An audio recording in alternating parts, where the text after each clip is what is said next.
Hey guys, this is Mark Rodriguez. You're watching another epic episode of Video Game Masters. Now, if you've been watching our channel lately, you've noticed that both me and Paige have gone back into WWE. We're reviewing all the pay-per-views month after month the best we can in our show called Mark and Paige's WWE Aftershock on this very channel. Special thanks to the WWE Network for letting us watch these shows every month without fail for $9.99. Hey, and we just finished watching the WWE Battleground. That was a lot of fun, and we're getting ready for WWE SummerSlam. And of course, to see those reviews, check out this channel.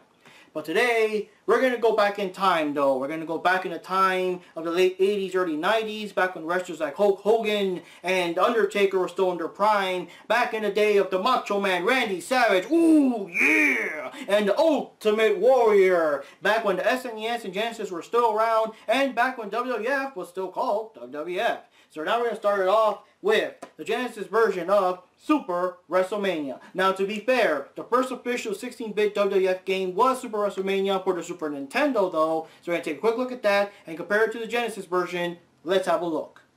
WWF Super Wrestlemania was released for the SNES in 1992 and had amazing graphics for its time. You choose from 10 classic wrestlers like Hulk Hogan and The Undertaker, as well as tag teams The Legion of Doom and The Natural Disasters, among others. At the time, the game looked, played, and felt much more realistic than the 8-bit versions, and you could do moves like the suplexes and body slams. You could also choose regular one-on-one matches, tag team, and the 4-on-4 Survivor series. The only problem was that this is all the game really had to offer. There wasn't any kind of tournament mode or career mode to keep things interesting for single player play, and all the wrestlers fought exactly the same. None of them had any of their trademark finishers, and that really made the game fall short. I mean, when you pick Hulk Hogan, you want to be able to do the infamous Hogan leg drop. Now we go to the Genesis version released later that year. While this game only had 8 wrestlers compared to the SNES having 10, at least some of them were brand new and not in their previous version, like the Ultimate Warrior and the British Bulldog. This time the wrestlers actually had their special moves, and you could do things like the Ultimate Warrior's running body splash and Papa Shango's shoulder breaker, and yes, finally Hogan's leg drop.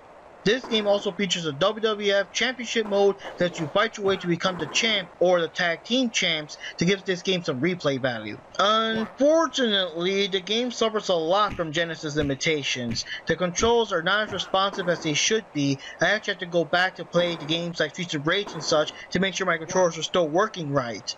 The grappling leaves you with no way of knowing who's winning, and most of the time the computer will have no problem at all body slamming the hell out of you while you're still trying to figure out how to do something else besides just punch and kick. Also, for some weird reason, you can do the finishers anytime you want, even during the beginning of a match, and of course, the computer will spam the hell out of that crap too. It's a mixed bag. On one side, the SNES version plays and looks and sounds so much better, but the Genesis version has the finishers and the tournament mode that the SNES really needed. I mean, I just find the Genesis version to be so unplayable, and despite the fact that it does have these core elements, I would rather still play the SNES version. Oh man, I mean the Genesis has some really good games, but this one really shows its limitations. Like, oh god. Hey bro, nice of you to drop in. I didn't think you were going to be in this episode. Hey, I just wanted to see what you're up to. Anyways, I hope you're reviewing a better game than this one. Oh, don't worry about that. Now that we're done with this game, now we're going to talk about one of our personal childhood favorites. We're going to go with the SNES version of WWF Royal Rumble. Oh yeah, I remember that one. Now that one's a fun game. WWF Royal Rumble hit the SNES in the summer of 1993, and it was definitely one of our favorite games that year. The game has 12 wrestlers including Yokozuna, the Narcissist Lex Luger, Bret the Hitman Hart, and Razor Ramon. This time there's a mirror that appears whenever you do a grapple to give you a much better idea of who's winning. Along with the regular wrestling moves from the previous games, you can now do the finishers when the opponent's energy is red. So yes, now you can finally do things like the Razor's Edge,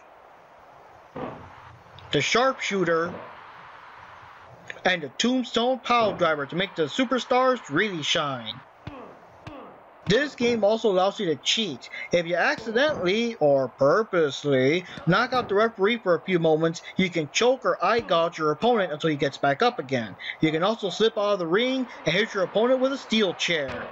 You can choose to fight in one-on-one matches, tag team matches, triple tag team matches, and the Royal Rumble. The one-on-one, tag, and triple tag matches can be fought as regular one-fall match or as a brawl. If you choose a brawl, there is no referee and you can cheat all you want, and in this case, the winner is whoever can take down the other guy's energy bar first. The one-on-one and tag team match also have a tournament mode and you can fight several matches until you're the champ. Tag team matches can be either you against your friend or both of you against the computer. Finally, the Royal Rumble plays mostly like the real thing. You start off with 2 wrestlers, but as time goes on, more and more wrestlers get into the ring. The only way to eliminate them is to throw them out of the ring until you're the last man standing. While in real life, the ring can end up getting literally overrun with superstars, the SNES only allowed 6 wrestlers in the ring at once, which is still pretty impressive at the time. During this match, it's dangerous to run around too much because you can be grabbed and flipped right out of the ring, and it's also very risky to get on the top rope because they could easily punch you and knock you off it. After the match is over, the game actually shows your stats so you can brag about how many wrestlers you eliminated.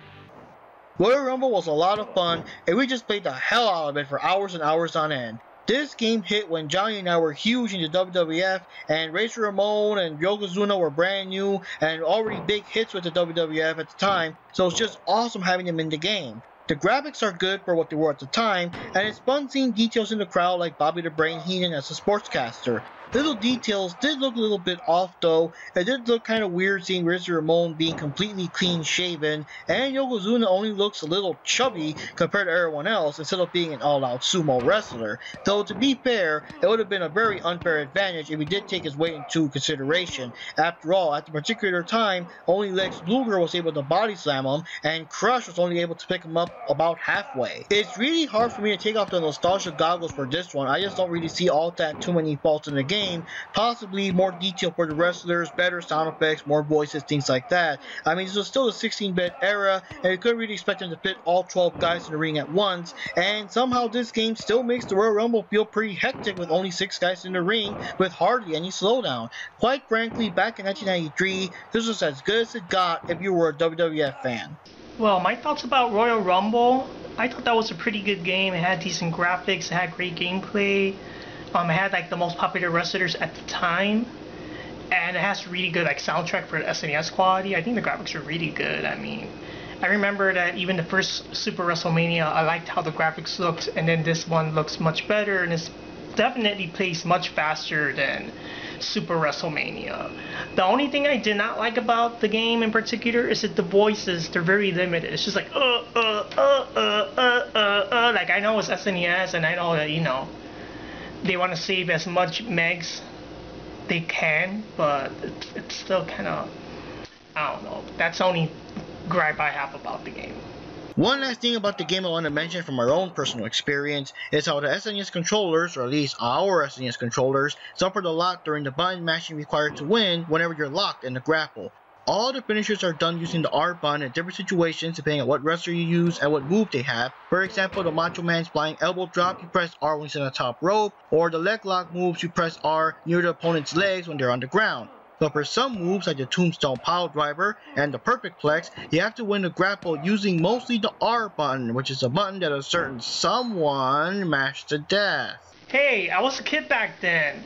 And now, here's a little something for the more modern fans, the people that are not so familiar with Mr. Perfect and Yokozuna, and are much more familiar with John Cena and Randy Orton and all the people that are still fighting nowadays. We're going to check out WWE All Stars. And yes, I know, we've already covered it before. We covered the Xbox 360 version with Pete and Ryan and Johnny. And yes, this was actually Paige's very first appearance on our show. That's pretty cool. The one thing about this game that stood out is that back in the day when the PS2 was basically done, there was still a PS2 version of it released. It's actually one of the last PS2 games out there before they finally closed their doors and focused everything on the PS3 and onwards. So yes, we're going to take a quick look, a quick comparison of WWE All Stars for the PS2. And again, we already reviewed the actual 360 version. For more full details, you can watch that episode. I'll put the link somewhere. But this is just a quick comparison. Let's see how the PS2 did it. And, well, yeah, let's see how the PS2 did it. There's not much we can say about WWE All Stars for the PS2. It wasn't already said before when we reviewed the Xbox 360 version. Basically, this game is a fast-paced, fun-filled, slightly more cartoonish wrestling game with exaggeratedly buff versions of the superstars using almost super-powered versions of their classic finishers. Well, I certainly would struggle. Here it comes!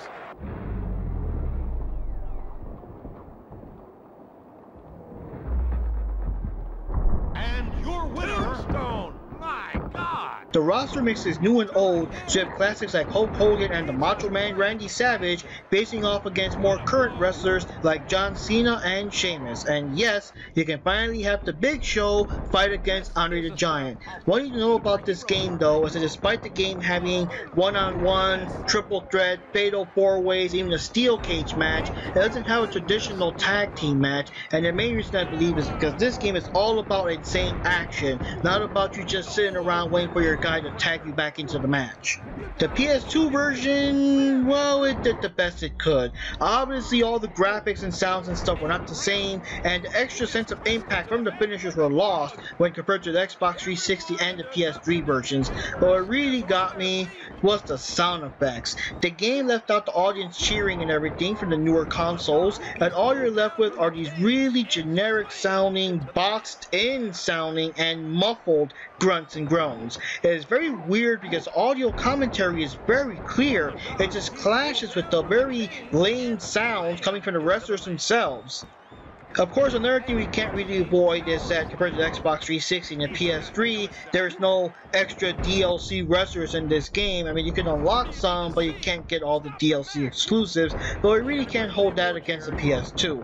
One thing I also heard about this game, as well as the Wii version, was that they were both actually ports of the PSP version. Now, I can't really confirm this, and you know, you guys can correct me if I'm wrong, if this is true or not, or if you guys have played the PSP version and it is similar to this, but if it is true, that does explain a lot. Now, one thing I gotta say is that despite the shortcomings, this game is still quite a bit of fun. I mean, I still had lots of fun playing through the game. It was still fast-paced enough for me. The controls were still pretty tight. The graphics were still acceptable enough. I really liked playing through the champion modes to see if we could defeat the Undertaker, or we could defeat D-Generation X to be the tag team champs and all that. And again, the voices and acting are very good. The Undertaker and them sound just like the real thing. I'm not sure if they actually had the wrestlers themselves do the voices or not, but it sounds just like them. I mean, the intros were good. You know, it was all pretty good. It just didn't have the extra graphical, I should say, boost that the new systems have. And when you play the newer versions, the gameplay is so much better, so much faster. The graphics are way more crisper, cleaner, more detailed, more polished, not so jagged and whatever, like rough looking, I should say, in the PS2 version. But the thing that really got me, the thing that I just could not overlook, was just the sounds from the wrestlers, the sound effects. It was just very horrible, very boxed in. Honestly, I know the PS2 was on its last legs, and I know you could say, well, Mark, is this the PS2 version? What do you expect? It's all about PS3 now, and all that stuff. But I honestly think that when you look back at all the other games out there, and fighting games and stuff, with much clearer voices and stuff, they could have done a much better job with the sounds here. And for people back then that couldn't afford the next generation systems or whatever, I mean, yeah, they could have done a lot better. He's got him up in the Guerrero family tradition. Oh, come on, PS2. You can do better than that. Well, that wraps up this episode of Video Game Masters. And one last thing I want to say is that whether you're a fan of the original WWF from back in the 80s to the more modern day WWE and all the superstars of today, these guys are awesome. The kind of work, effort, and sacrifice you guys put in your amazing matches just entertain us, I mean, that's just incredible. And before you guys out there say, oh, wrestling's fake, and oh, the outcomes are predetermined and all that, y'all gotta remember, the injuries are real. All them high-flying stunts and all the things they use, I mean, it is pretty dangerous. A lot of people have gotten injured along the way, and some people even ended their careers prematurely due to some of these unforeseen accidents. But yeah, a lot of credit to you guys, a lot of respect for you guys. Keep up the work. You guys, the WWE superstars out there, you're all awesome. So anyways, this concludes the episode of Video Game Masters. This is Mark Rodriguez. And this is Johnny Rodriguez. Thanks for watching, and see you next time.